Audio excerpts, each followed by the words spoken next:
Jopuonjre ang'wen manomaki odiochieng' manyoro bang' lweny muoch e sikund sekondar mar Shinas kendo kelo tho mar japuonjre achiel dhi timo penj margi mar KCSE e tesend obila ma Gilgil e kaunti ma Nakuru. Jagoro mongirore migawo mar somo Belio Kipsang owacho ni jopuonjrego biro timo penj e bwo arita mager mar obila e kinde ma gidhi nyime kod timo nonro mar tho mar Vincent Nguge mane ochuo kod pala gi jopuonjre wetene. Kipsang ne otelo ne chenro mar keyo otese mag penj e Nakuru kama ne omedo yango ni kwan mar jopuonjre ma okonyore e kinde mar timo penj omedore higani.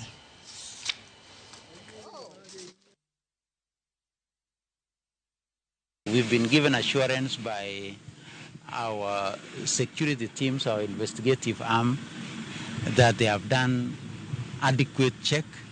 They have apprehended the person who is suspected to have been the one who caused the harm and fatally injured the other student. But this morning, the candidate will do their exam from wherever they are.